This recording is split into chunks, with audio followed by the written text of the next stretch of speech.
इस कार्यक्रम के पुण्यार्चक हैं जयंती परिवार अलवर।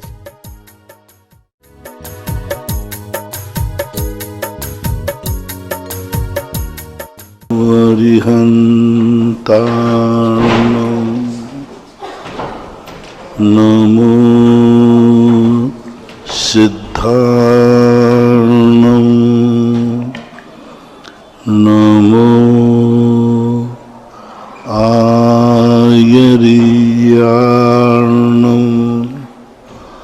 नमो वज्रायाणं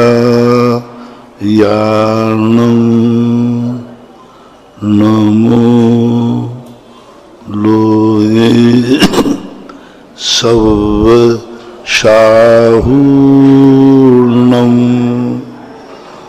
पंच परमेष्टि भगवान की जय। आचार्य श्री गुरुवर कुंद कुंद महाराज की जय। आचार्य श्री गुरुवर विद्यासागर महाराज की जय। परम पूजनी निर्यापक श्रमण मुनि श्री सुधा सागर जी महाराज की जय। बोले परम पूज्य चुल्ल गौरव श्री गंभीर सागर जी महाराज की जय। सभी जिज्ञासु एवं श्रोतागण पूज्य श्री को नमोस्तु करें। वैभव काला सूरज से पूछते हैं, नमोस्तु महाराज जी, आप लोग चातुर्मास के बाद पिछी क्यों बदलते हैं, क्या कारण है? कोई कारण नहीं है। चातुर्मास के बाद आप लोग मिलते नहीं हो, सो बदल देता हूं। मूल कारण है, वैसे पिछी परिवर्तन का कोई भी प्रावधान आगम में नहीं। हम लोग जंगलों में रहा करते थे, तो जंगलों में पुराने पंख तोड़ निकल जाते थे, नए पंख लगा लेते थे। प्रतिदिन नई पिछी होती थी और प्रतिदिन, चूंकि अब और इतने सारे पंख भी नहीं रखना पड़ते थे, और अब तो क्या है, साल भर का इंतजाम करना है ना, और साल भर का इंतजाम के लिए मयूर जो पंख छोड़ती है वो आश्वज के महीने में छोड़ती है, यानी कुंवार का महीना, दिवाली के पहले और दशहरा के बीच में। ये 15 दिन जो होते हैं, इन दिनों में मयूर अपने पंखों को स्वतः छोड़ती है, निकाले नहीं जाते, वो पक जाते हैं, अपने आप छोड़ती है। तो उनके छोड़े हुए पंख हमें दिवाली के समय सहजता से उपलब्ध हो जाते हैं। इसलिए ये चातुर्मास में दिवाली के समय बदलते हैं, क्योंकि नए पंखों की उपलब्धि हो जाती। दूसरी बात, बरसात के समय में हम लोग सर्दी गर्मी सब भीग जाते हैं, तो पिछी के पंख खराब हो जाते हैं, ये कठोर हो जाते हैं। साल भर में लगाते लगाते ये आगे डंठल हो जाते हैं।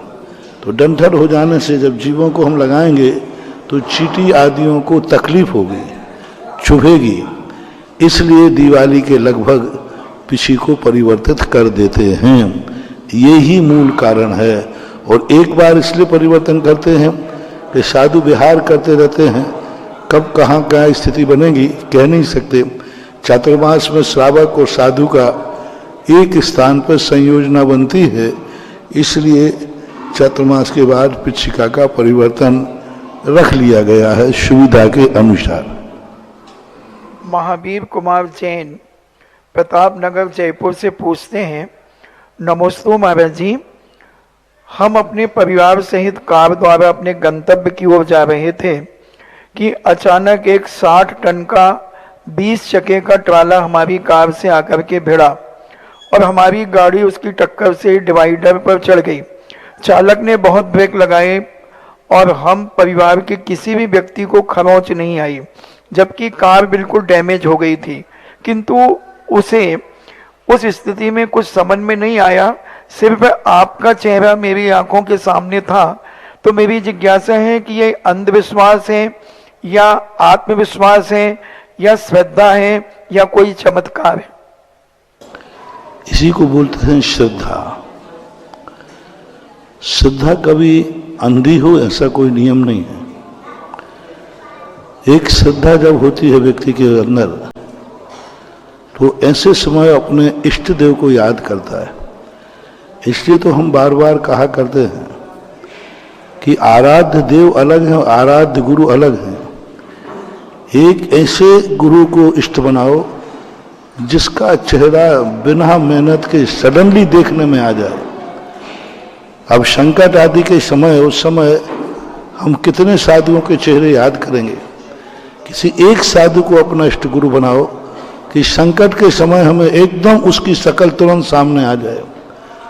तो उस साधु की शक्ल बार बार ध्यान में आएगी जिसको हमने बार बार दिन में ध्यान किया है, सुबह शाम अच्छे बुरे कार्यों में याद किया है। तो ये श्रद्धा नहीं है, ये पैथी है।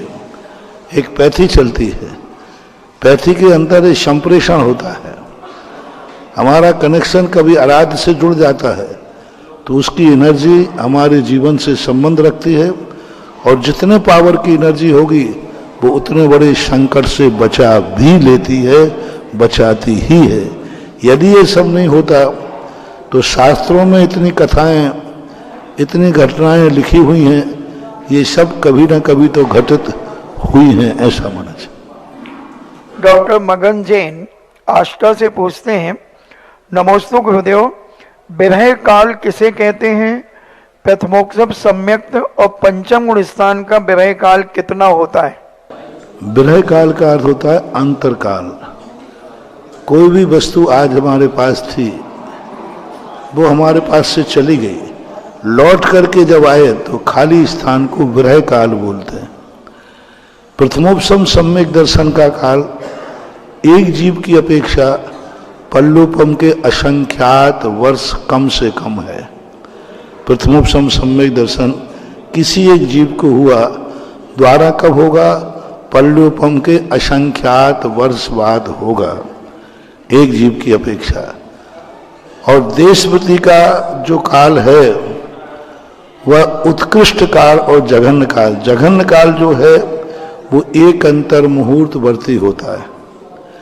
कोई व्यक्ति देशवृत्ति बना और तुरंत वो नीचे चौथे आदि गुण स्थान में चला गया, पुनः देशवृत्ति बन गया, भावों से गिरा था, भावों से उठ गया। तो पंचम गुण स्थान का जघन्य काल जो है एक अंतर मुहूर्त है।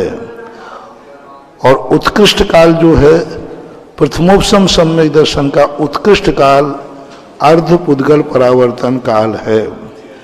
देशवृत्ति का उत्कृष्ट काल अर्ध पुद्गल परावर्तन काल है। कोई देशवृत्ति बनने के बाद मिथ्यात्व आदि में पहुंच गया और भटक गई आत्मा, तो द्वारा कब प्राप्त कर सकेगा? अर्ध पुद्गल परावर्तन के बाद। तो देशवृत्ति का और प्रथमोपम सम्यक दर्शन का उत्कृष्ट काल विरह काल बराबर है अर्ध पुद्गल परावर्तन काल।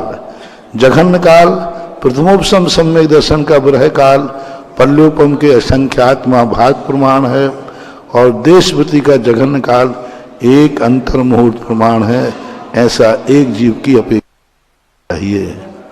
श्रीमती माधवी जैन बनगांव से पूछती हैं, नमोस्तु महाराज जी, 80% सच बोलने में कोई परेशानी नहीं आती, परंतु जब हम दान करते हैं तो बहुत सारी जगह हम गुप्त दान करते हैं, यह सोचकर कि परिवार में शांति बनी रहे, तथा जब हम मतदान करते हैं और मतदान में भी गुप्त होता है, तो इन दोनों दान में हम इतने समर्थ क्यों होते हैं कि हमें गुप्त करना पड़ता है तथा झूठ का सहारा लेना पड़ता है? ऐसा क्यों?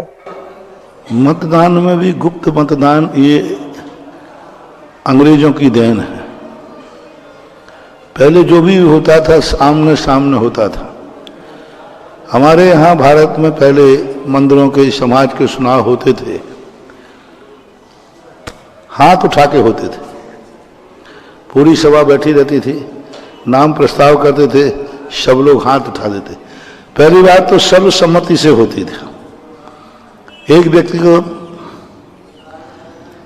को कह दिया जाता था कि भाई आपको जो किसका घोषणा करना है कर दीजिए।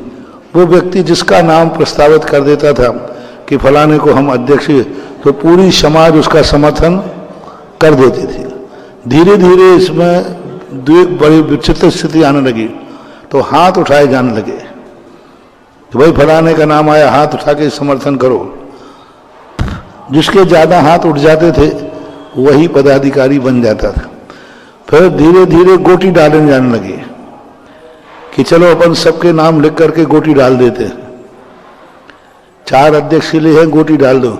एक व्यक्ति एक अबोध बालक से, कन्या से कह दिया भाई गोटी निकाल, जिसका नाम निकल आता था वो पदाधिकारी बन जाता था। ये थी सब सामंजस्य की चीजें। फिर धीरे धीरे करके अंग्रेजों का राज आया तो अंग्रेजों ने इस बात को दूसरा रूप दे दिया। उन्होंने चुनाव का रूप दिया और गुप्त मतदान का दिया। गुप्तदान मतदान करने का अर्थ है वोटरों के प्रति राग द्वेष। यदि जो जीत जाता है वो जीतने वाला इतना द्वेषी कसाई होता है, अच्छा तुमने मुझे वोट नहीं दिया था, अब देखता हूं। आजकल तुम देखते हो राजनीति में जिसकी सरकार बन जाती है सबसे ज्यादा उनके यहां छापा पड़ते हैं जिनकी सरकार हार जाती है, क्योंकि चुनाव में आमने सामने हो गए। तुम किनके प्रचार में गए थे? उनके प्रचार में गए थे। अब जो विधायक या जो मंत्री जीत जाएगा और जो पार्टी का व्यक्ति हारा है उन सबकी सब तरफ से परेशान करेंगे। जीती हुई पार्टी हारी हुई पार्टी को जितना दुख पहुंचा सकती है और जहां से उसको वोट नहीं मिले दुख पहुंचा दे, ये आज की दुर्नीति, दुष्ट नीति, ये बहुत खतरनाक है। राजा हारने जीतने के बाद कायदा से जो राजा जीतता है हारने वालों से द्वेष नहीं रखना चाहिए, क्योंकि हारने वालों का भी वो राजा है, नागरिक। लेकिन आजकल इतना होना चाहिए, द्वेष बुद्धि नहीं आना चाहिए। लेकिन आज जो पार्टी हार जाती है, जीतने वाली पार्टी उस पर जितने दुख देना चाहती है उतने दुख देने का प्रयास करते हैं। अब वोट देने वाले को, क्योंकि आजकल गंदे लोग खड़े हो जाने लगे, यदि खुल्लम खुल्ला वो विरोध में वोट दे रहे तो उसका मरा हुआ मिलेगा, मर्डर कर देंगे उसके। तो आपसी में राग द्वेष कसाएं न बढ़े, इसलिए गुप्त मतदान करा दिया जाता है कि भाई सामने वाले को पता नहीं चले कि इसने वोट कहां दिया है। तो ये सब राग द्वेष कसाय से बचने के लिए किया जाने लगा।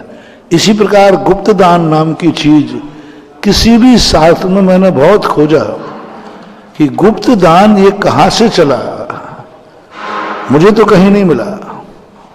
गुप्त दान महादान कहां लिखा है? मैंने कई लोगों से पूछा भाई कोई शास्त्र का प्रमाण दो कि ये गुप्त दान कहलाता है। दिगंबर जैन धर्म की सबसे विशेषता है, उन्होंने एक ही बात कही है, धर्म है सो गुप्त नहीं हो सकता। गुप्त तो पाप होता है, गुप्त पाप होता है, गुप्त अधर्म होता है, धर्म तो उजागर होता है। धर्म और गुप्त तो फिर धर्म खा रहा है। लेकिन आज वर्तमान में चूंकि नीतियां बदल रही हैं, इसलिए गुप्त दान को आज स्थान देना पड़ा।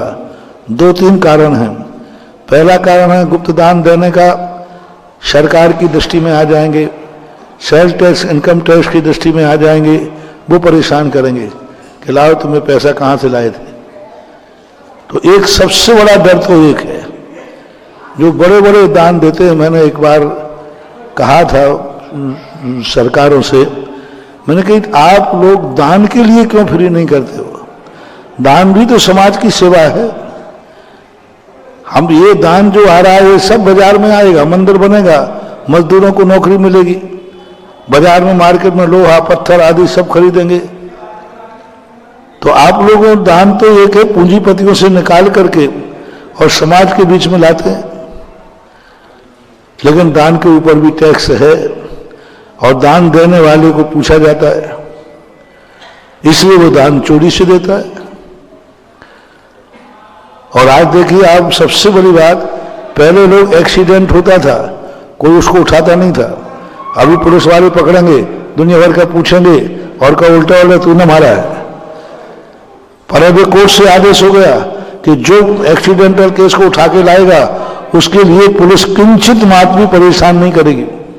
तो आज बहुत सारे लोग बचने लगे। तो यही नीति दान के अंदर हो जाए तो लोग सब खुला दान देना शुरू कर देंगे और एक जगह टैक्स लगा दिया जाए। दूसरी बात है परिवारों में मतभेद। यदि दान दे दिया, दूसरे भाई को ऐतराज है, परिवार को ऐतराज है, एक व्यक्ति दे रहा है, यदि वो खुल्लम दान देता है तो भाई भाई में टकराहट हो जाएगी, इसलिए गुप्त दान। बहू सासू से छुपा के दे रही है, सासू बहू से छुपा के दे रही है। मेरे पास बहुत ऐसे आते हैं, महाराज जी मैं दान करना चाहती हूँ, लेकिन महाराज जी मेरी माँ जी को पता नहीं चल जाए तो अब मुझे भी समझ नहीं चलेगा, दे दे। अब क्या करें, कलह हो जाएगी।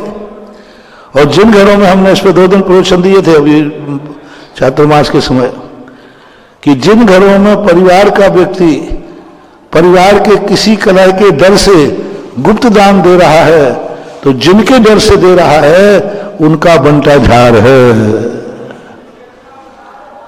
बहुत खतरनाक अभिशाप है। महानुभाव मेरा आपसे कहना है, प्रत्येक परिवार से कहना है, कहीं तुम्हारे डर से पर कोई परिवार का व्यक्ति गुप्त दान तो नहीं दे रहा है। यदि दे रहा है तो हाथ जोड़ के कहो कि आप तो पूरी संपत्ति दान में दे जाओ, लेकिन मैं कोई भी ऐतराज नहीं करूंगा, लेकिन मेरे से छुपा के मत देना, नहीं तो मैं बर्बाद हो जाऊंगा।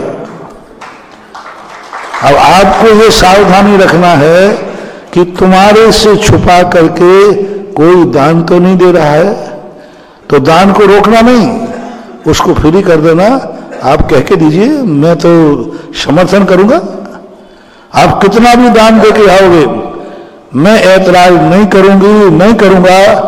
ये आपके लिए बहुत बड़ा वरदान सिद्ध होगा। अन्यथा परिवार से छुप करके कई लोग दान देते हैं, मुझे बहुत तरस आता है कि इस परिवार का क्या होगा। उस व्यक्ति का तो कल्याण है जो छुप करके भी। और ध्यान रखना, महादान क्यों कहा गुप्त दान को? फिर मैंने इसमें सोचा कि देखो पूरा परिवार सहमत नहीं है, पूरा परिवार सहमत नहीं है, उसके बावजूद भी धर्म की लगन देखो, छुप करके दान दे रहा है, इसलिए गुप्त दान सो महादान। एक बार एक चतुर्मास में एक माँ जी इतना सारा 2 किलो सोना बांध करके पुटलिया में लेके आ गई। अब मैं ऐसे ही बैठा था, बोले महाराज जी सोना दान। अरे मैंने कहा मैं नहीं लेता हूं। बोले नहीं मैं कमेटी को नहीं दूंगा, कमेटी मुझे पहचानती है। अरे मैंने कहा भैया मैं क्या करूंगा? बोले नहीं मैं कमेटी को पता नहीं चलना, हमारे परिवार को पता नहीं चलना, समाज को पता नहीं चलना। और ये है कम से कम 2 किलो सोना था, खूब आभूषण थे। मैंने कहा भाई मैं नहीं रख सकता यहाँ है, मैं किस बहाने से किसी अभी कमेटी गई, बाबा जी आपके पास कहां से आया? बहुत मुश्किल हो गया। इतने में मेरे भाग्य से वो इतने करे, मैंने कहा नहीं यहाँ से उठाओ, मेरे पास नहीं रहेगा। एक बाहर का यात्री आ गया दर्शन करने, वो मेरे पहचान का था, भक्त ही था। तो मैंने कहा तुम इस माँ जी को पहचान? बोले नहीं पहचान। हमने माँ जी इनको दे दो। तो उन महानुभाव को दिलवाया और मैं तुम्हारी आप जाओ खिसको आओ। और फिर उन महानुभाव से कमेटी को बुलाया तो बोले साहब आपको सोना चाहिए कि कहते गुप्त दान में ये सोना लिखिए। तो किसका है? तो मैंने उसे बताना मत। वो सारा सोना कमेटी में जमा कराया, रसीद हुई। मैंने कहा माँ जी क्या बात है, ऐसी बात है? फिर मैंने कहा देखो इस माँ जी का भाग्य देखो, सारा परिवार विरोध में है और उसने अपने खुद का सोना दान में दिया, उसको कितना पुण्य लगेगा। और जिनसे छुप करके दिया है उनका तो बनता जा रहा है। चंद पिलाका सूरज से पूछते हैं, नमोस्तु महाराज जी, प्रथमानी योग के ग्रंथ कौन कौन से होते हैं जो हम पढ़ सकते हैं? और वास्तु और ज्योतिष को मानना क्या मिथ्यात की कोटि में आता है? नहीं, वास्तु आदि ये धर्म नहीं है। औषधि खाना मिथ्यात की कोटि में नहीं आता। घर में किवाड़ लगाना, ताला लगाना ये मिथ्यात की कोटि में नहीं आता। ये सब मिथ्यात्व नहीं है, ये भौतिक है। धर्म कहाँ, इसमें यदि धर्म की दृष्टि आ जाए, पूज्यता की दृष्टि आ जाए तो जरूर मिथ्यात्व में आएंगे। ये तो एक भौतिक क्रिया है, ये मिथ्यात्व नहीं है, वास्तु साइंस है। जैसे औषधि आदि मिथ्यात्व नहीं है, ये आवश्यक है, वास्तु मिथ्यात्व के अंतर्गत नहीं आता। हाँ, वास्तु पूजा मिथ्यात्व के अंतर आएगी, वास्तु पुरुष मिथ्यात्व के अंतर्गत आएगा, वास्तु की जो और भी जो लोगों ने कहानियां कर रखी हैं वो मिथ्यात्व में आएंगे। वास्तु पूजा करते हो तो वास्तु पूजा जैनागम में नहीं है, इसलिए मैं वास्तु पूजा का निषेधक हूं। वास्तु की कोई पूजा नहीं होती। वास्तु यानी मकान, वास्तु यानी आवास, तो मकान की कोई पूजा नहीं होती। तो वास्तु की पूजा करना ये मिथ्यात्व की कोटि में आएगा, बराबर आएगा। यदि आप वास्तु की पूजा करते हो, वास्तु को पुरुष की संरचना मानते हो, तो जैन दर्शन इसको नहीं मानता है। जैन दर्शन ये कहता है एक भौतिक प्रक्रिया है, वास्तु एक साइंस है जिसे स्वीकार करना चाहिए। महेंद्र और प्रथमान योग के ग्रंथ कौन कौन से हैं जो हम श्रावक पढ़ सकते हैं? सबसे अच्छा ग्रंथ आपको आदि पुराण और उत्तर पुराण पढ़िए, इसमें संपूर्ण पूरा का पूरा वर्णन इसमें मिल जाएगा। पत्रकार महेंद्र जैन इंदौर से पूछते हैं, नमोस्तु महाराज जी, पाक्षिक श्रावक किसे कहते हैं और परोक्ष ज्ञान किसके पास होता है, किसको प्राप्त होता है?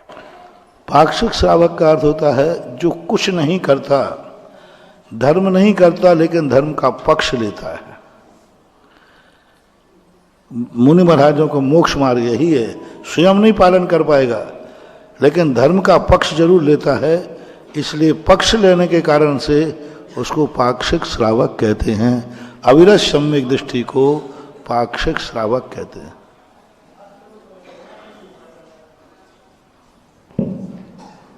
जिज्ञासा समाधान के लाइव सेशन में आप सभी का स्वागत है। बहुत सुंदर चर्चाएं यहाँ पर आई हैं आज जिज्ञासा में, और खासकर गुप्त दान की। और क्योंकि दान के प्रसंग अनेक चल रहे हैं और हमारे सामने भी ऐसे लोग बहुत आ रहे हैं जो कहते हैं नाम गुप्त रखना, लेकिन पूज्य गुरुदेव ने बताया धर्म कभी भी गुप्त नहीं होता, धर्म उजागर करके होता है।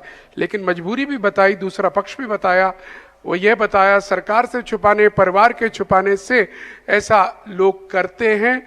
लेकिन दूसरा पक्ष जो परिवार का है, उसमें परिवारीजन इस तरह का माहौल बनाएं कि जो भी दान देना चाहे स्वागत करें, सहयोगी बने। और आज प्रातःकाल हमने दान को कितने सुंदर तरीके से दिया जा सकता है वो हमने मुख्य मंच से देखा था। जो लोग आज के प्रवचनों में रहे होंगे उन्होंने प्रवचन के बाद देखा होगा, मुजफ्फरनगर से जब एक दानवीर भूदान करने के लिए आए, कितने सुंदर थाल में सजाकर वह अपनी राशि को लाए और मैनेजमेंट कमेटी को सौंपी। ये है दान का तरीका। ललितपुर से दाऊ आते हैं, हमारे परम मित्र हैं वो, और अक्सर वो ये कह के जाते हैं कि वो दृश्य देखना चाहता हूं आगरा में। ललितपुर में तो हुआ था कि बैंड बाजे के साथ लोग थाल में रखकर दान की राशि लेकर आए और मंदिर में आकर कमेटी को दिया। ऐसे दिया जाता है दान, छिपा के नहीं, छुपा के नहीं, दिखा के दिया जाता है। और यही तरीका है दान देने का। आज प्रातः वह दृश्य जिन्होंने भी देखा है आनंदित हुए होंगे। चलिएगा आपकी जिज्ञासाओं की ओर चलते हुए सबसे पहले बुलाना चाहेंगे श्रीमती रेणु जी जैन, अशोकनगर, आइएगा और अपनी जिज्ञासा प्रस्तुत कीजिए। ललितपुर में एक प्रवचन और दिया था मनोज बाबू कि हम दान में ऐसा नोट दें जिस नोट से अभी कोई पाप नहीं हुआ हो, जिस नोट से कभी संसार की कोई वस्तु नहीं खरीदी गई हो। फ्रेश नोट जो है बैंक का, वही दान में, वह नोट उसमें जाएगा। आप लोग क्या करते हो, सबसे पुराना नोट जो है वो गुल्लक में निकलता है। ये मुझे कहां से ज्ञान आया, आप लोगों का एक बच्चे ने कहा महाराज जी बाजी वालों पे जब आप लुटाते तो पुराना नोट नहीं निकालते, नई गिट्टी होना चाहिए। और 1000 की गिट्टी बैंक से 1100 में लाता है पट्टा। किसके लिए? बाजी वालों पर लुटा। मुझे पुराना लुटा दो, उसमें क्या फर्क पड़ा? अरे नहीं साहब, अरे मैंने कहा जब बाजी वाले को तुम 1100 की 1000 की किट्टी 1100 में ले रहे हो और बाजी वालों के लिए, तो मैंने उपदेश दिया, मैंने कि दान भी आप लोग प्रयास करें कि दान जब भी जाएगा फ्रेश नोट से जाएगा जो आज तक किसी के काम में नहीं आया। ललितपुर के बैंक वाले घबरा गए, सब लोग पुराने नोट, साहब नए नोट दीजिए, नए नोट दीजिए। बैंक वाले आ रहे महाराज जी, ये तो मैंने पहली बार तमाशा देखा। क्या भगवान देखो, नहीं वो नोट तो सब बराबर ही, पुराना और नया में कोई, लेकिन वो नोट दूंगा जिससे कभी आज तक संसार का कोई कार्य नहीं। वो सवाल नोट का नहीं है, सवाल बहुमान का है। ऐसा चलिएगा, आपका प्रश्न जिज्ञासा मिली। मेरा और मेरे परिवार की ओर से नमोस्तु महाराज जी, नमोस्तु नमोस्तु महाराज जी को इच्छामी इच्छामी इच्छामी। महाराज जी मैं 12 वर्षीय पाठ्यक्रम की 6म वर्ष की छात्रा हूँ। आलाप पद्धति में पढ़ रहे हैं हम लोग। उपनय के 3 वेद हैं, सद्भूत व्यवहार ने, असद्भूत व्यवहार ने और उपचरित असद्भूत व्यवहार ने।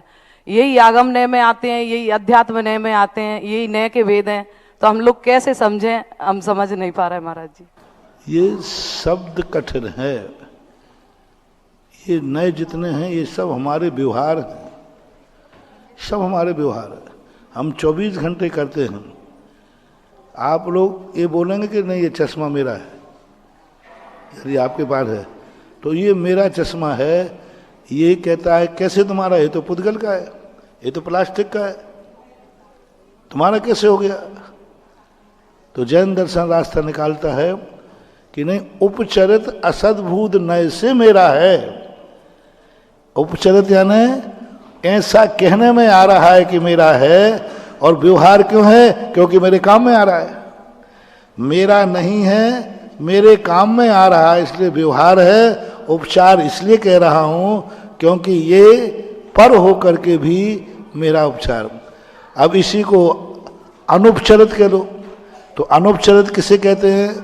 जैसे शरीर है, शरीर और आत्मा का संबंध है, स्पष्ट रूप से हम अलग देखने में नहीं आ रहा है, लेकिन शरीर और आत्मा अलग है कि नहीं है?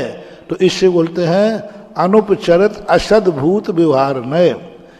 पृथक है लेकिन अलग नहीं देखने में आ रहा, ये तो अलग देखने में आ रहा था। इसी प्रकार सद्भूत, सद्भूत किसे कहते हैं? उपचरित सद्भूत व्यवहार नय और अनुपचरित सद्भूत व्यवहार नय। गुण गुणी का जो संबंध है ये अनुपचरित सद्भूत व्यवहार नय है, जो सदा था, सदा है और सदा रहेगा।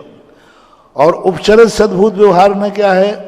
राग द्वेषादि भाव जो आज हैं कल नहीं रहेंगे, हैं आत्मा में ही लेकिन कल नहीं रहेंगे। तो इस प्रकार के ये सद्भूत असद्भूत व्यवहार नय से होते हैं, ऐसा मानना चाहिए। महाराज जी चलिएगा, अब मैं आवाज देना चाहूंगा बाल ब्रह्मचारी सुनील भैया जो विद्यासागर तपोवन तारंगा से यहाँ पर पधारे हुए हैं। आप अपनी जिज्ञासा रखिएगा।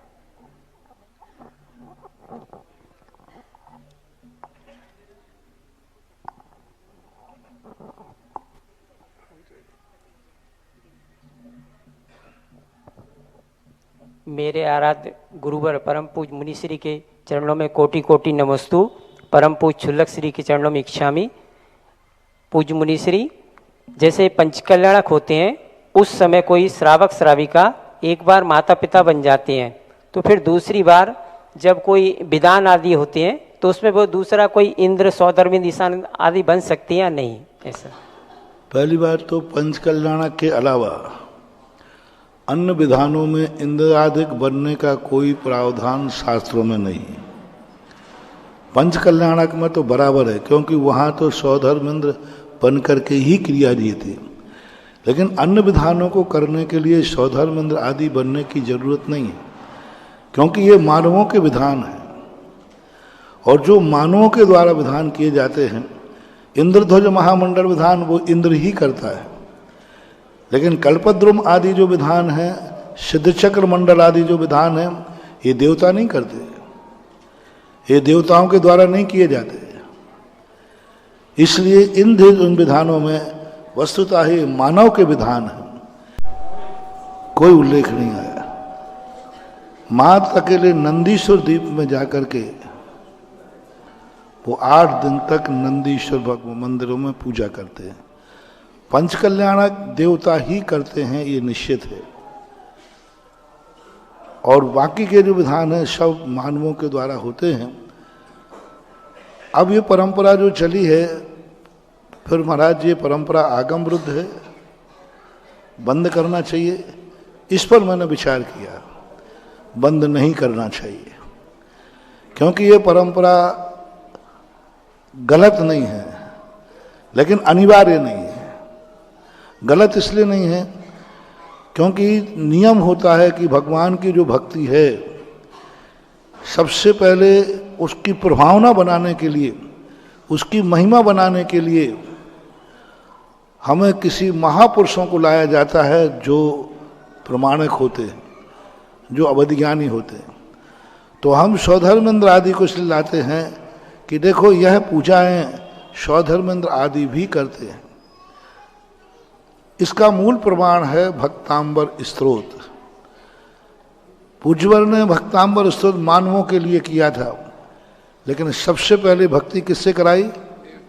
भक्तांबर प्रणति मौल मणि प्रभाण मुद्योतकम दलित पाप तमोविद सम्यक प्रणम्य जिन पाद युगम युगादा बालम वनम भव जले तम।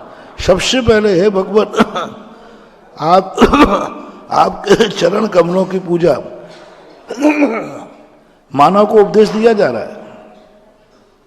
मानवों के लिए भक्तांबर लिखा है, भक्तांबर पाठ देवता नहीं करते, मानवों के लिए किया जाता है। लेकिन देवताओं को मूल में लाया गया कि हे भगवान, आपके चरणों में देवताओं ने जब नमस्कार किया तो आपके चरणों की आभा इतनी तेज थी कि देवताओं के मुकुट में जड़े हुए रत्न और तेज हो गए। तो ये महिमा बताने के लिए देवताओं को लाया गया है, स्तोत्रों में लाया गया है। इस अपेक्षा से मैं इसको गलत तो नहीं कहूँगा।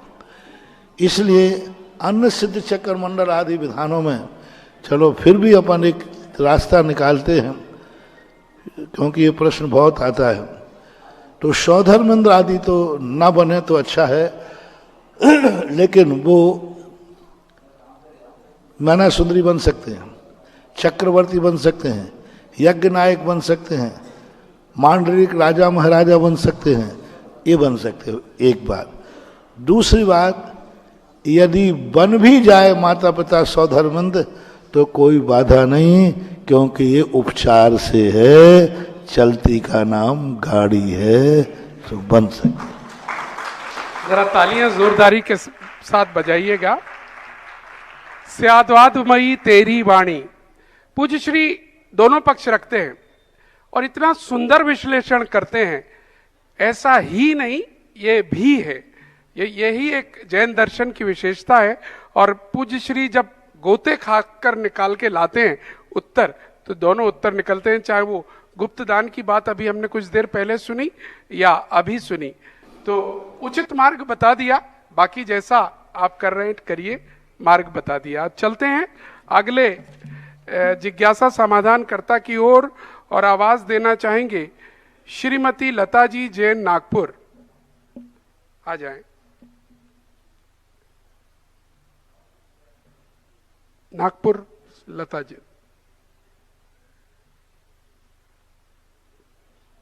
हाँ, ये ध्यान जरूर रखना, ये वृत्ति को छूट नहीं है।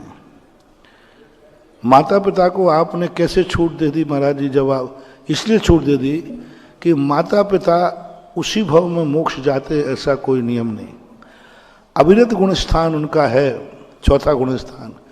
और यदि वो माता पिता बने थे तब भी, मैंने इसका तर्क है, हेतु है कि माता पिता जो बने वो चौथे गुण स्थान वर्ती ही होते हैं।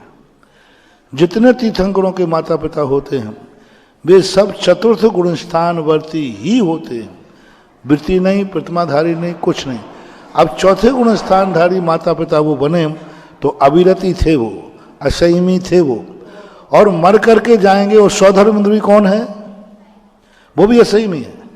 इंद्र भी असंयमी है, माता पिता भी असंयमी है, और दोनों असंयमी होने के कारण से यदि कुछित कदाचित इंद्र बन भी गए अनुरागवश, तो महान दोष नहीं आएगा, क्योंकि गुण स्थान दोनों का एक है।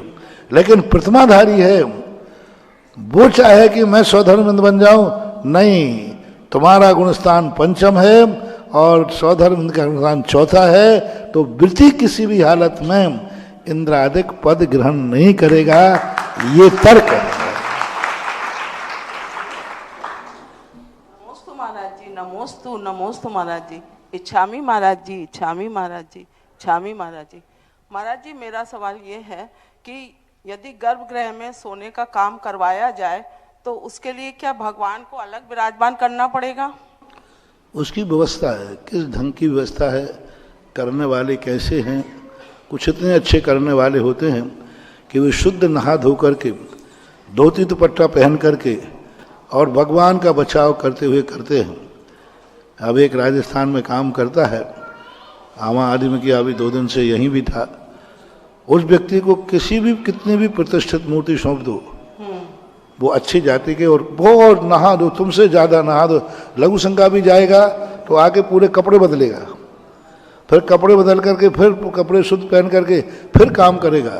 तो ऐसे शुद्ध श्रावक यदि करने वाले हों, मर्यादित करने वाले हों, तो भगवान को उठाने की कोई ज़रूरत नहीं है।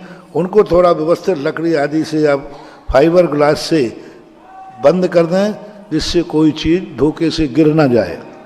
तो सावधानी पूर्वक करते हैं तो कर सकते हैं। नमोस्तु महाराज जी, नमोस्तु महाराज जी। और इसके बाद आ जाइएगा श्री अरहंत जैन शिवरार्थी उदयपुरा, और तैयार रहिएगा दिल्ली से लतेश जैन जी। मेरे आराध्य गुरुवर के चरणों में बारंबार नमोस्तु, उदयपुरा जैन समाज की तरफ से बारंबार नमोस्तु। गुरुदेव, मैं यह प्रश्न है मेरा कि जैसे मैं धर्म की क्रिया जो भी करता हूँ, तो मेरे बड़े लोग कहते हैं कि तू तो बहुत धर्मी बन गया है, कि बहुत धर्म करने लगा है। तो महाराज जी, मैं कैसे माहौल बनाऊं, कैसे मतलब अपना कैसे बनाऊं मैं अपना, कि मतलब सब मुझसे धर्म के प्रति कुछ भी ना करें। वो यदि तुम इनकी बात में छिड़ते तो मैं भी चढ़ाता हूँ। तुम कितने पागल आदमी हो कि कपड़े पहनते हो, तुम कितने पागल आदमी हो कि तुम ये कार्य करते हो, तो क्या तुम हमारी चढ़ाने से चढ़ जाओगे? तो जब यहाँ बेशरम बने हो तो वहां बेशरम बन जाओ। अब मैं तुम्हें प्रश्नों में देखो, मैं कितना तुम्हें पानी पे चढ़ाता हूँ, दान में पूजा में, अब जो खूब जम के चढ़ाता हूँ। कई लोगों की भुजाएं गड़न लगे, फिर भी जम के तुम बैठ जाते हो, अरे महाराज ने कहा होगा। तो ऐसी उन दुश्मनों की बातें क्यों मानते हो? बेशरम बन जाओ कि तुम्हें क्यों कहना कहो। जब मार्ग सच्चा है तो क्यों कह रहे? हाँ, मार्ग यदि झूठा हो तो दूसरे की बात मानो, दुर्योधन बन के मत जियो, माँ की बात मानो, उसी में कल्याण है। चलिएगा लतेश जैन जी दिल्ली आ जाएं, और जिससे पहले आप अपनी जिज्ञासा लेंगी। मित्रों, जैसा हम देख रहे हैं यहाँ पर नित्य प्रति अनेक अतिथि आते हैं। जिस वक्त वर्षा योग था तब तो कमाल ही हो गया था, लेकिन अब भी विहार काल जब नगर में भ्रमण चल रहा है, अभी भी खूब अतिथि सुबह से शाम तक आते हैं। लेकिन जब कोई विशिष्ट अतिथि आते हैं तो आनंद और आ जाता है। आज बड़ी प्रसन्नता है कि आचार्य श्री सुनील सागर जी महाराज के शिष्य मुनि श्री संबुद्ध सागर जी और मुनि श्री संभीर सागर जी महाराज आज कुछ देर पहले आए, और बड़े वात्सल्य में मिलन और चर्चा पूज्य श्री से यहाँ पर हुई। जो लोग थे सौभाग्यशाली वो देख पा रहे थे। तो इसी तरह से तीर्थ चलता रहता है, लोग आते रहते हैं, मुनिगण मिलते रहते हैं, इसी को कहते हैं तीर्थ। चलिए आपका जिज्ञासा। नमोस्तु महाराज जी, इच्छा में महाराज जी। महाराज जी, मैं लतेश जैन कृष्णनगर दिल्ली से, और मेरा प्रश्न ये है कि शुद्धोपयोग और शुभोपयोग में क्या अंतर है? शुभोपयोग जो है, शुद्धोपयोग के लिए जो किया जाता है वो शुभोपयोग है। शुभोपयोग कारण है, शुद्धोपयोग कार्य है। एक परिभाषा। दूसरी परिभाषा, जिन्होंने शुद्धोपयोग प्राप्त कर लिया है उनके दर्शन पूजन से शुद्धोपयोग की प्रक्रिया जब सीखी जाती है उसे शुभोपयोग कहते हैं। जो सीख चुके हैं वे शुद्धोपयोग हैं। तीसरी परिभाषा, हमारे जीवन में शुद्धोपयोग प्राप्त करने में जो जो बाधक हैं उन बाधक कारणों को हटाना, शुद्धोपयोग प्राप्त करने के लिए जो जो साधक कारण हैं उनको प्राप्त करने के लिए हमें जो उपक्रम किया जाता है वो शुभोपयोग कहलाता है। शुद्धोपयोगी बनने के लिए, जैसे शुद्धोपयोगी बनने के लिए हमें मुनि व्रत धारण करना पड़ेगा, पिछी लेना पड़ेगी, अहिंसा धर्म का पालन करना पड़ेगा, ये सब शुभोपयोग हैं। तो अब ये सारी चीजें किसके लिए हैं? शुद्ध उपयोग के लिए, क्योंकि इसके बिना शुद्ध उपयोग नहीं। ये शुद्ध उपयोग नहीं है, ये शुद्ध उपयोग के लिए है। इसी प्रकार से अनुकंपा, दया, पूजा पाठ आदि तुम लोग सब करते, सब शुभ उपयोग हैं, क्योंकि इसके बिना व्यक्ति शुद्ध उपयोग को प्राप्त नहीं कर सकता। तो शुद्ध उपयोग पाने के लिए जो जो प्रक्रियाएं की जाती हैं वे सब शुभ उपयोग हैं, हमारे मुनि व्रत से लेकर आपके श्रावक के आवश्यकों तक। पूजा पाठ, धर्म, ध्यान, माला, जाप, हमारे मुनि व्रत, ये सब शुभ उपयोग से आएंगे। चौथे गुण स्थान से लेकर के सप्तम गुण स्थान तक शुभ उपयोग होता है, क्योंकि यहाँ प्रवृत्ति रूप होते हैं। भगवान आदि जो शुद्ध उपयोग को प्राप्त कर चुके हैं उनके प्रति हम अनुराग करते हैं, उनसे हम सीखते हैं कि आपने कैसे शुद्ध उपयोग प्राप्त किया, तो ये शुभ उपयोग कहलाता है। आवाज देना चाहेंगे पूज्य श्री के अनंत भक्त हमारे मित्र अशोक नगर से पधारे दिगंबर जैन पंचायत के महामंत्री श्री विजय जी जैन धुर्रा, जरा जोरदार तालियों के साथ स्वागत कीजिएगा। आगरा नगर के लिए बड़ी अच्छी भावनाएं रखते हैं, 1994 से जुड़े हुए हैं और सारी जितना हमें ज्ञान नहीं है उतना ज्ञान इन्हें है आगरा के सब बातों से। विजय जी बहुत बहुत स्वागत आपका जिज्ञासा। परम पूज्य आध्यात्मिक संत निर्यापक श्रमण मुनि पुंगव सुधासागर जी महाराज के पावन पुनीत चरणों में बारंबार नमोस्तु नमोस्तु नमोस्तु। परम पूज्य गंभीर सागर जी महाराज के चरणों में अशोकनगर जैन पंचायत जैन समाज के अध्यक्ष राकेश कासल, महामंत्री राकेश अमरोत, थुवोंजी कमेटी के अध्यक्ष और मंत्री, पूरी कमेटी की ओर से बारंबार नमोस्तु गुरुदेव। पूज्य गुरुदेव, आज हमारी पूरी कमेटी थुवोंजी ट्रस्ट और दिगंबर जैन पंचायत ट्रस्ट कमेटी आपके चरणों में निवेदन लेकर आई थी। 1994 में जब आप आगरा पधार रहे थे, उसके पहले परम पूज्य के सानिध्य में हमें गांव मंदिर के बड़े बाबा को उच्च आसन पर विराजमान कराने का सौभाग्य मिला था। 200 लोग जिस प्रतिमा को मनोज जी उठा नहीं पाए, हिला नहीं पाए, पूज्य गुरुदेव की पिची का सहारा ले वो प्रतिमा सब बड़ी प्रतिमाओं से ऊपर जाकर विराजी, उसी दिव्य जिनालय की को नया रूप देना चाहते आपके आशीर्वाद से, और पंचायत कमेटी यही आशीर्वाद लेने आई है, उसकी प्रतिष्ठा हो, ये मंगल भाव सजे हुए हैं। पूज्य गुरुदेव, आपने गत वर्ष एक अभियान दिया था, नए वर्ष को कैसे मनाएं, और अस्य क्षेत्र दर्शनोदय तीर्थ कमेटी नए वर्ष को 31 तारीख को भगवान आदिनाथ स्वामी के श्री चरणों में अखंड पाठ और 1008 महादीपों से महाआरती करने के रूप में, और नए वर्ष में पहले दिन, नए वर्ष का पहला दिन आपके आशीर्वाद से किस रूप में दर्शनोदय तीर्थ थुवोंजी में मनाए, पूरी दुनिया के लोगों को भी ये मार्गदर्शन मिले। पूज्य गुरुदेव के चरणों में धुर्रा परिवार की ओर से नमोस्तु करते हुए निवेदन। मेरी मान्यता और आगम की सहमति यह है कि जो अपने धर्म के आयतन होते हैं, पूज्य पुरुष होते हैं, इनको सुख का दिन, शुभ दिन इनके चरणों में समर्पण करने से सदा शुभ ही शुभ होता है। शायद गुरु ये धर्म के आयतन खेत हैं, खेत में यदि हम शुभ दिन बोएंगे तो हमारा शुभ दिन की फसल आएगी। हम बार बार कहते हैं दुख के दिनों के केंद्र बन गए हैं मंदिर। जब दुख आता है तो महाराज को, मंदिरों को, भगवान को, पूजा पाठ को लिए आज पंचम काल में मंदिरों में दुख तो हो, मंदिरों में भीड़ तो लग रही है, सभी संप्रदायों के मंदिरों में खूब भीड़ बढ़ रही है, लेकिन दुखियों की भीड़ बढ़ रही है। और सुख के दिनों की भीड़ कहाँ बढ़ रही है? होटलों में, गार्डनों में, हिल स्टेशनों में। रिपीट करता हूं, मंदिरों में किसकी भीड़ बढ़ रही है? दुखियों की, दुख के समय की, बुरे दिनों की। और गार्डनों में, होटलों में कौन की भीड़ बढ़ रही है? सुख के दिनों में, अच्छे दिनों में, शुभ दिनों में। यही पंचम काल की विशेषता है। और चौथे काल में क्या होता था? धर्मात्मा जो सुख का दिन है, शुभ का दिन है, वो मंदिरों में, तीर्थ क्षेत्रों में और गुरुओं के पास व्यतीत करना। जय हो, जय हो। मैं पूछना चाहता हूं कि आपका नया वर्ष आपके लिए शुभ दिन है कि अशुभ दिन है? शुभ दिन। शुभ दिन मानते हो?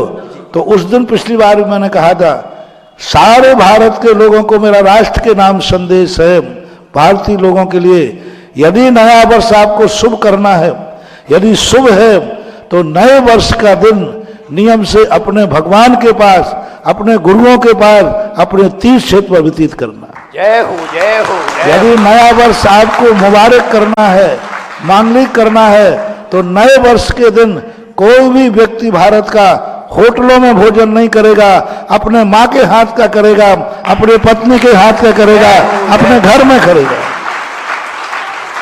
शुभ दिन का भोजन, यदि शुभ दिन है तो, और बुरा दिन हो तो मुझे कोई आपत्ति नहीं, यदि आपका शुभ दिन है तो शुभ दिन का भोजन जो है अपने घर में करो, अपने घर के लोगों के बीच में करो, अपने साधर्मियों के बीच में करो।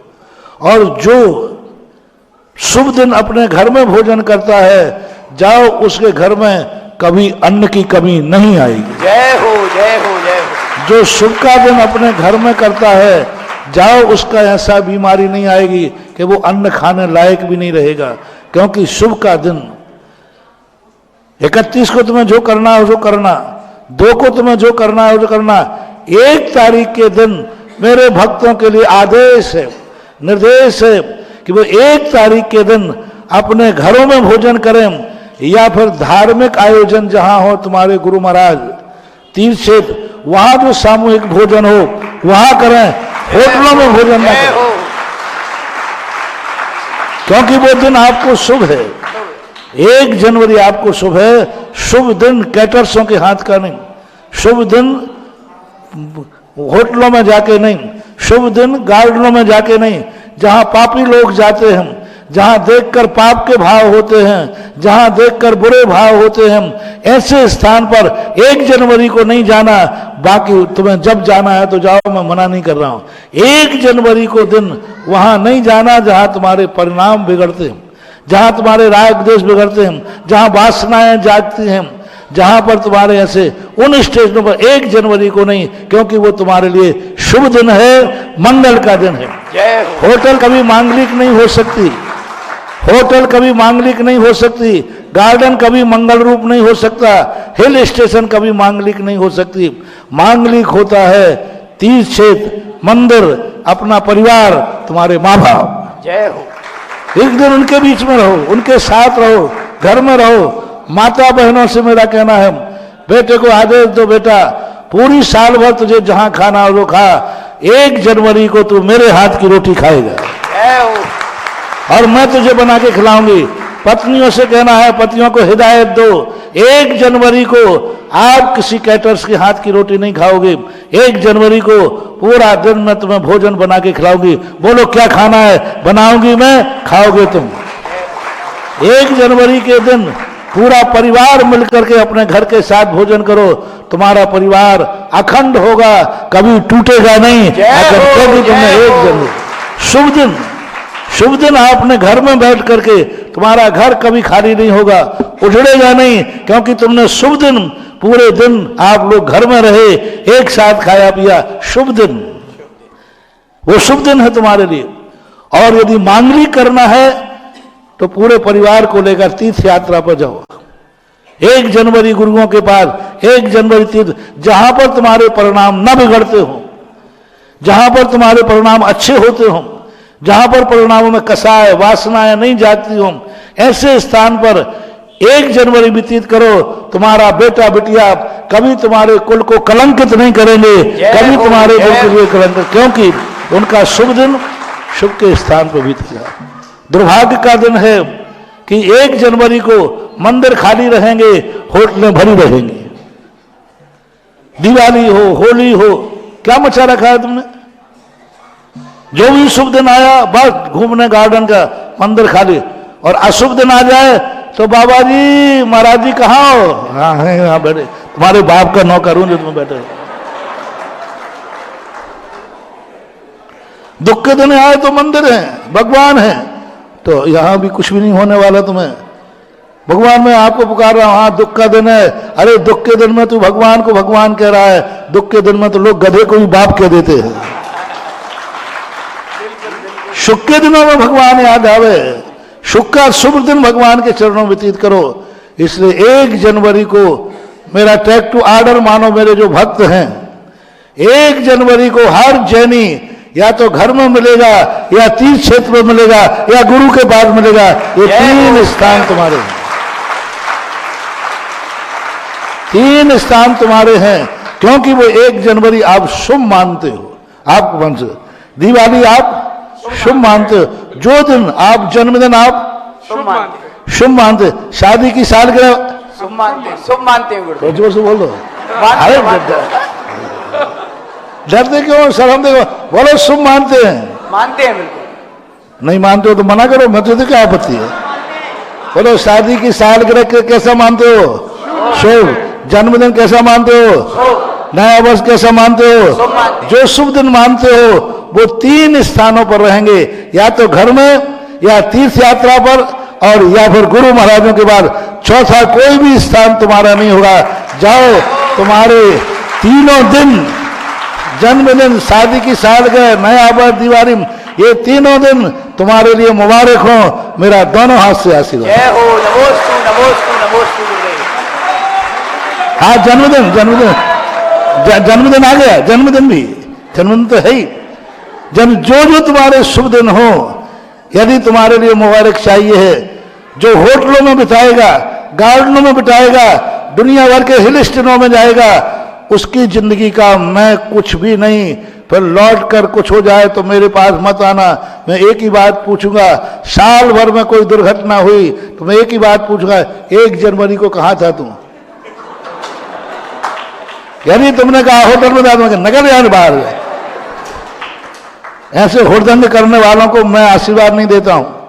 और तुमने कहा नहीं मैं तो तीर्थ क्षेत्र पर, तो फिर जरूर मैं तेरे लिए जो मेरे पर बन सकेगा वो रेकी तुझे दूंगा, भावना तुझे दूंगा और विचार भी करूंगा। जो बन सकेगा वो तेरे दुख दूर करने के लिए करूंगा। इसलिए आज राष्ट्र के नाम संदेशा है, पूरे भारत के जैन अजैन सबके लिए संदेशा है कि 1 जनवरी शुभ दिन अच्छे स्थानों पर व्यतीत करो, गंदे स्थानों पर नहीं करो। यही सबसे बड़ी बात है। होटलों में लाखों रुपया खर्च मत करो, नया वर्ष दान में व्यतीत करो। नया वर्ष के दिन दान दो, जिससे जिंदगी भर जो नए वर्ष, जन्मदिन पर, शादी के सालगिरह पर, नए वर्षों में दान देता है, उसका सदा हाथ यूं रहता है, जिंदगी में कभी यूं हाथ नहीं होता है। जय हो जय हो। क्योंकि उसने शुभ दिन दान दिया है, दुख के दिनों में नहीं, शुभ के दिन दान दिया है। उसकी खेती ऐसी फैलाती है कि वो सदा देता ही रहता है, लेने की जरूरत ही नहीं पड़ती है। और शुभ दिन तुमने उड़ाया खर्च में और दान नहीं दिया, तो उड़ा लो जितना उड़ाना है, कल ऐसा हाथ हो जाएगा। ज्यादा अंतर नहीं है। शुभ अशुभ, अब तुम्हारी मर्जी, जो पढ़े तो पढ़े। और अभी नए दिन के कुछ दिन हैं, अभी रिजर्वेशन नहीं कराए हैं, करा लिए हैं तो रिजर्वेशन कैंसिल और तीर्थ में बदल दो। अभी रिजर्वेशन जो कराया हुआ है उसका पैसा वापस मिल जाएगा। हो जाता है। लोग कह रहे महाराज वो पैसा वापस नहीं, अभी मिल जाएगा, वापस मिल जाएगा। और उसको रिटर्न करके 30 क्षेत्रों का दो। 1 जनवरी जहां तुम्हें जाना है 2 को जाओ, 30-31 को जाओ। 1 जनवरी की बात है, क्योंकि वो दिन आपको शुभ है, ऐसा मानना चाहिए। पूज्य गुरुदेव के चरणों में बारंबार दर्शनोदय तीर्थ की नमो। जीवंत तीर्थ तो यहाँ विराजित है मनोज जी, यहाँ भी कुछ ऐसा हो कि पूरा हिंदुस्तान फिर इकट्ठा हो दर्शनोदय के लिए आमंत्रित करते हुए बारंबार नमोस्तु नमोस्तु नमोस्तु गुरुदेव। लेकिन आज सिंहनाद पूरे विश्व के लिए हो गया है और मैं उम्मीद करता हूं जैन समाज और जैनेतर समाज, क्योंकि पूज्य गुरुदेव अब विश्व गुरु हैं, केवल जैन गुरु नहीं रह गए हैं। जिस प्रकार से सबके टीवी इस वक्त ऑन होते हैं, दुकानों के टीवी, घरों के टीवी ऑन होते हैं, चाहे वो जैन धर्म को माने या जैनेतर धर्म को, हर कोई पूज्य गुरुदेव को सुन रहा है। और जो भी सुन रहा है उनके लिए ये संदेशा है, अपना नववर्ष होटलों में नहीं मनाना है, या तो घर पर अपने माँ के हाथ का भोजन करके, या फिर तीर्थ क्षेत्र या गुरु के पास। तो आगरा वालों, सौभाग्य मिलने वाला है गुरु चरणों का। और छिपी टोला वालों,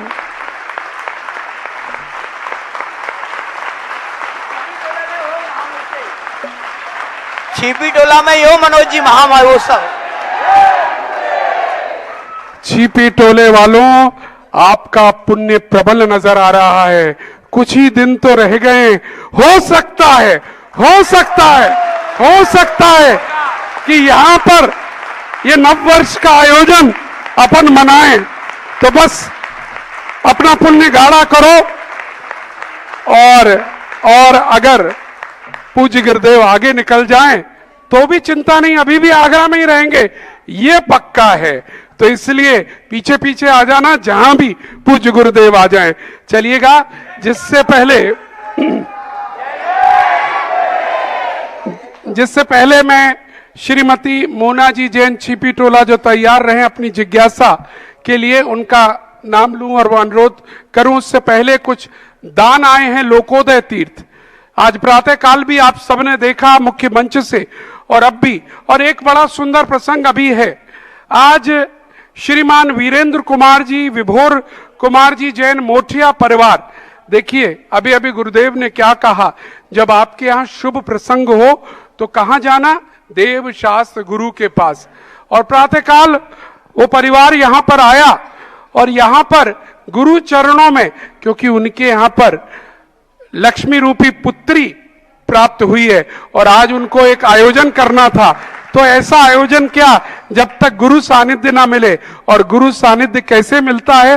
प्रातःकाल आकर सबसे पहले दान की घोषणा करी और लोकोदय के ट्रस्टी बनना स्वीकार किया।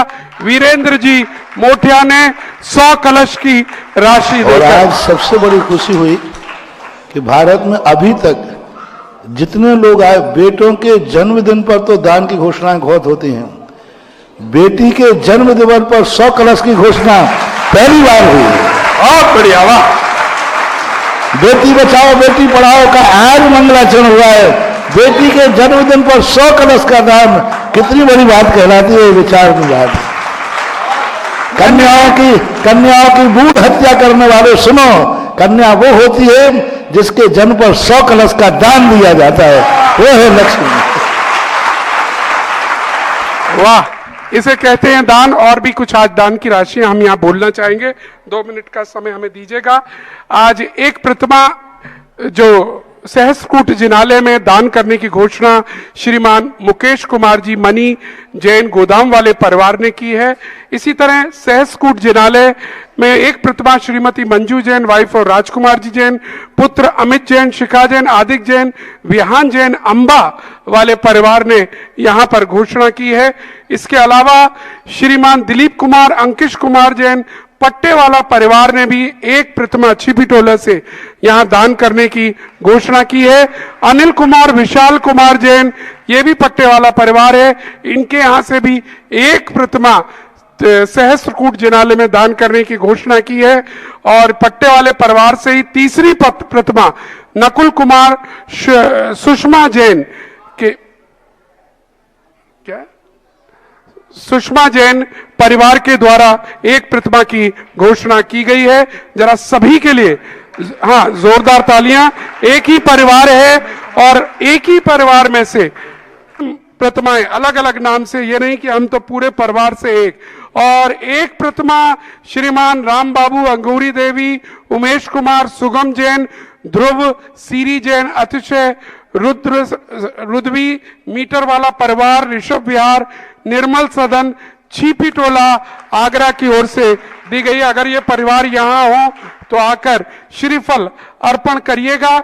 और पूज्य छुल्लक श्री, अभियान में तेजी आती जा रही है, मैं छुल्लक श्री से अनुरोध करूंगा जिस प्रकार से छुल्लक श्री झंझोड़ रहे हैं हम सबको, और सब चाह रहे हैं कि ये सहस्त्र कूट में हम सब प्रतिमाएं रखें, भूदान हमारे हाथ से हो, क्योंकि तीर्थ दोबारा नहीं बनेगा।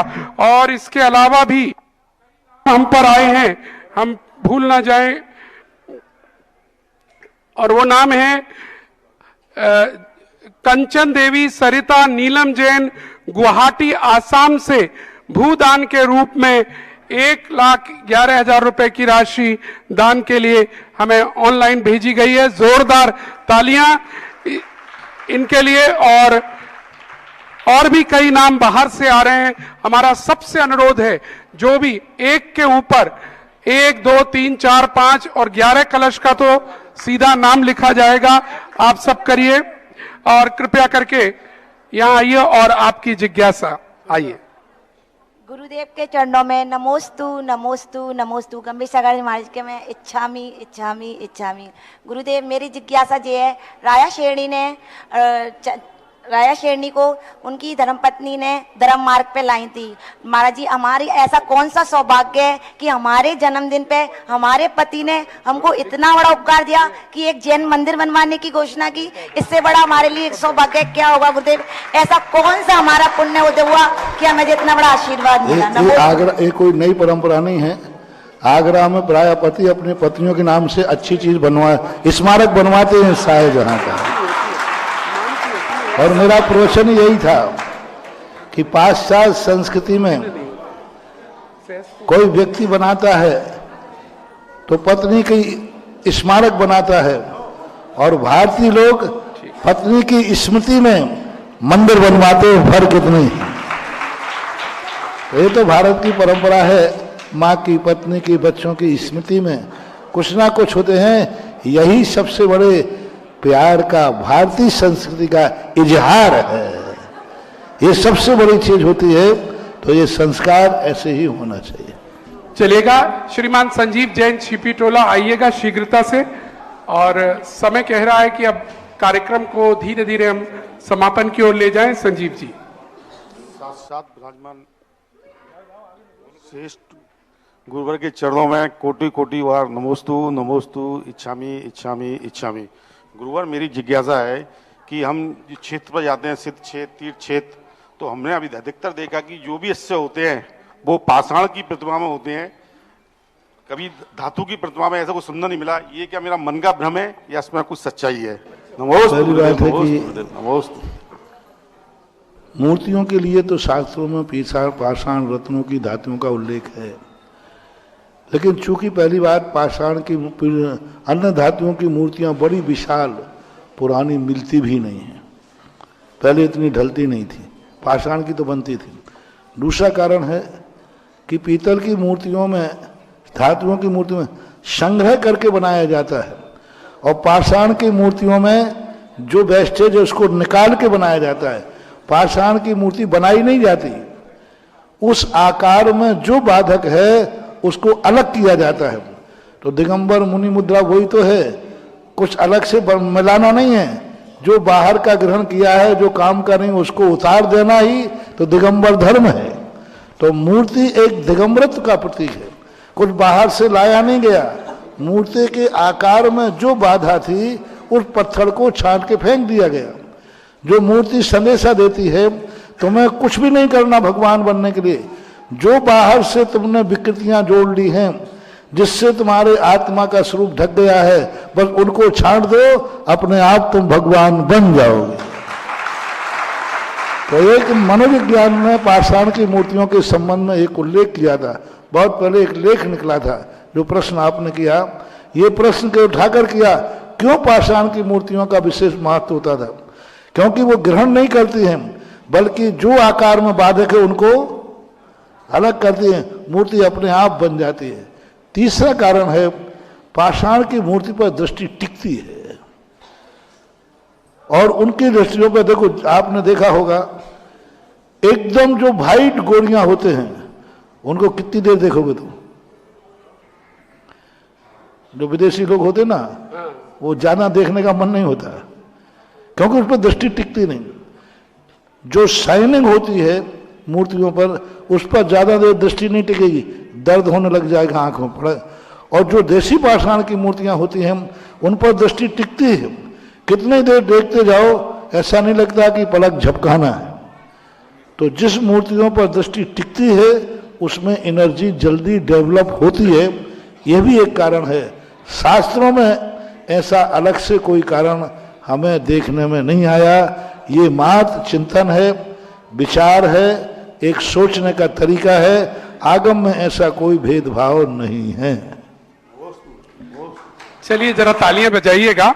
और संजीव जी धन्यवाद, बहुत अच्छा प्रश्न, और महाराज जी ने साइंटिफिक रीजन के साथ हमें समझाने का प्रयास किया है। और इसी के साथ एक और नाम हम लेना चाहेंगे जो भूदान के नाम पर आया है, और वो भूदान है श्रीमती प्रतिभा जैन, वाइफ ऑफ श्रीमान राजेश कुमार जैन, कुमारी सोनल जैन, पान मंडी, मुजफ्फरनगर।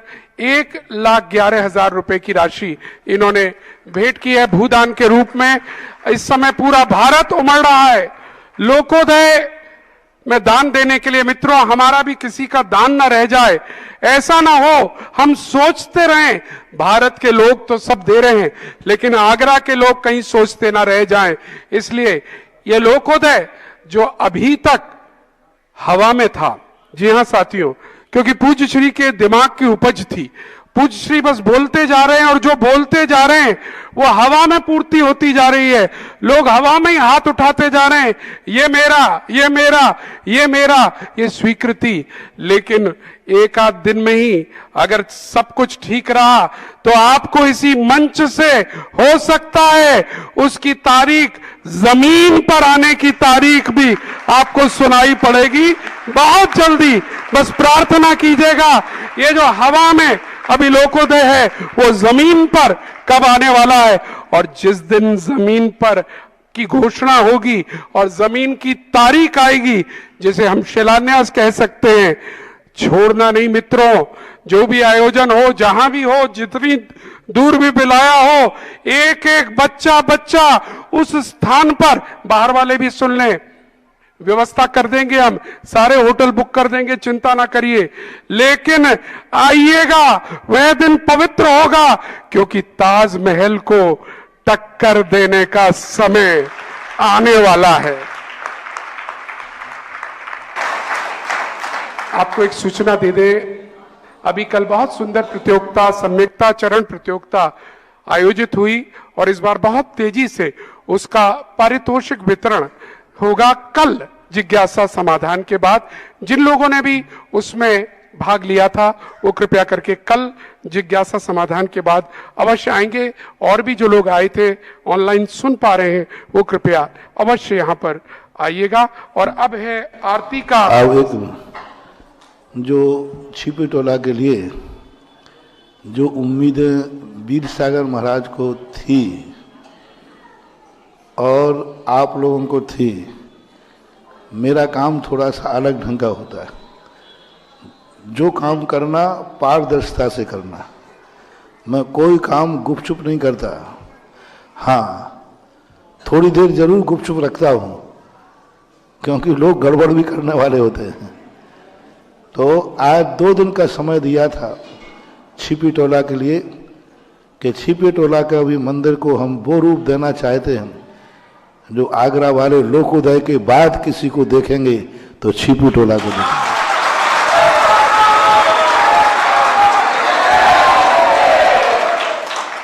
जो एक क्वालिटी के लोग हैं, जो बड़े बड़े लोग हैं, उनको तो हमेशा कभी भी थोड़ा शांति से देना, 5 मिनट लूंगा।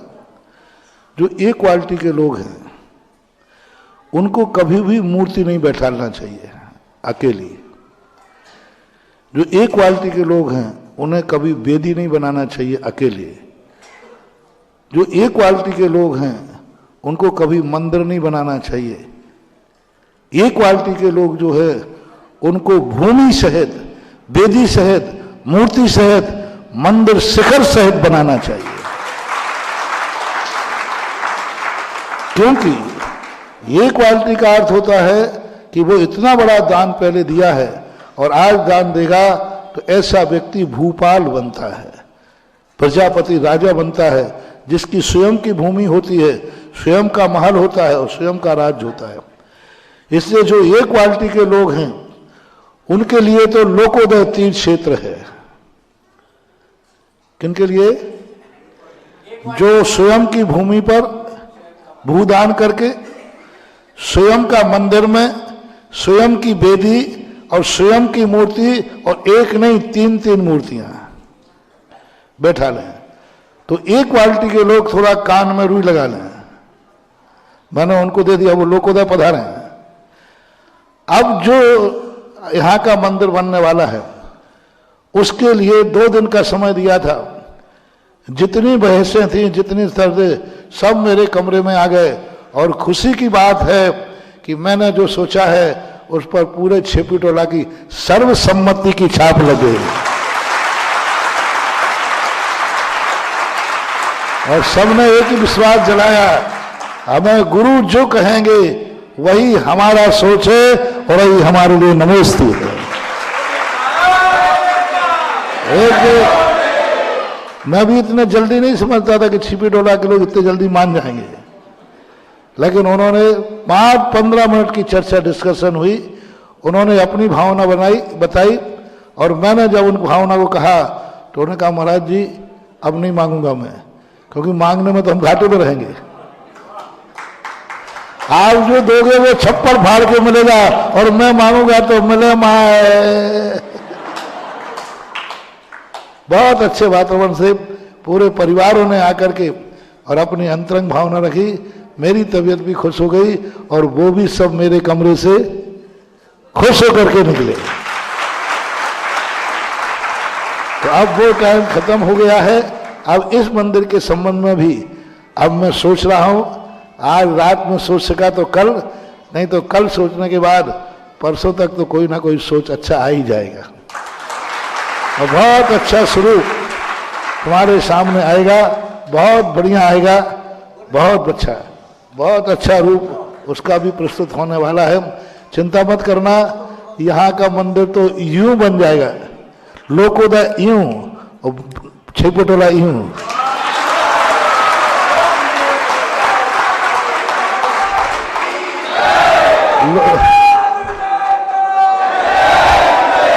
लोकोदय को दाएं हाथ की छुटकी चाहिए, छीपीटोला तो बाएं हाथ का खेल है।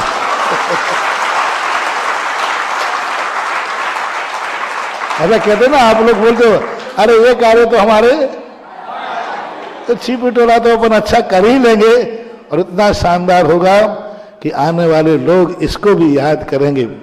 लेकिन क्षेत्र क्षेत्र है, मंदिर मंदिर है, दोनों का अंतर हम समझा चुके, और भी समय पे आएगा। अब आज मैं छीपीटोला से 100% बिल्कुल खुश हूँ, आनंद है। देखो मेरा नेचर है, क्योंकि मेरे पास लोग लेने वाले ज्यादा हैं। मेरी एनर्जी, वो कहते हैं ना, जो बिजली कम होती है तो कट करने लग जाते, तो मेरे पास भी कम हो जाती है। यदि आप लोग दिमाग लगाओ तो मैं अपनी लाइट बचा लूं, और आप लोग अपनी लाइट बंद रखो तो फिर मुझे अपना खर्चा करना पड़ता है। तो आप सबने अपने दिमागों पर ताला लगा दिया, आज सब ने अपने दिमागों पर ताला लगा दिया। अब हमारा ताला खुलेगा। अब कुछ मैं सोच करके, ध्यान करके कुछ अच्छी बात बताऊंगा, इंतजार करो। आज विज्ञापन का खाली पेज है।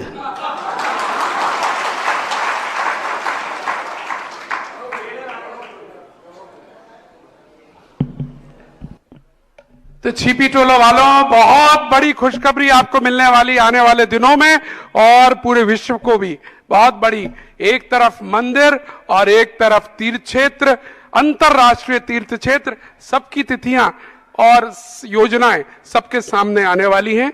चलिएगा, समय हो रहा है आरती का, और प्रथम आरती करने का सौभाग्य आज के आहारदाता परिवार गोदाम वाला परिवार से अनुरोध करेंगे, वो कृपया आगे आ जाए। मुकेश जी, मनी जी और पूरा गोदाम वाला परिवार कैमरे के आगे आ जाएं।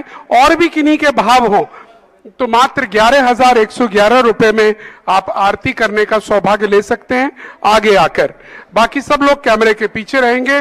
जिस परिवार का नाम हमने लिया है, गोदाम वाला परिवार के सारे सदस्य यहां पर आ जाएं। हमारे नगर का प्रमुख परिवार है, छिपिटोले का प्रमुख परिवार है गोदाम वाला परिवार, वो आगे आ जाए और आरती हम प्रारंभ करने जा रहे हैं।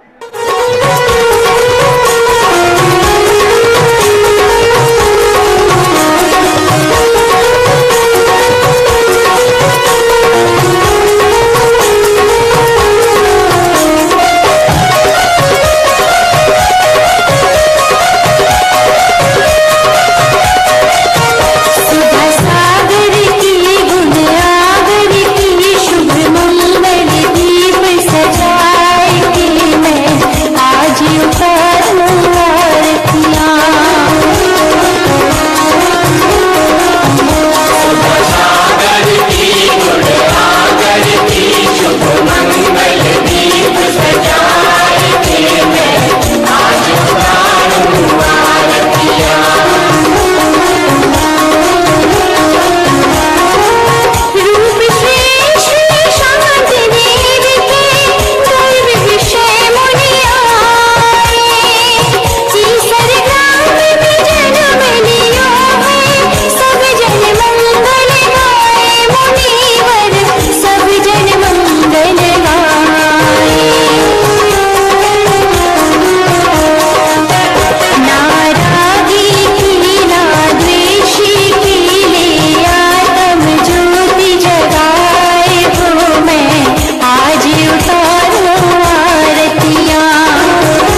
कार्यक्रम के पुण्यार्जक थे जयंती परिवार अलवर।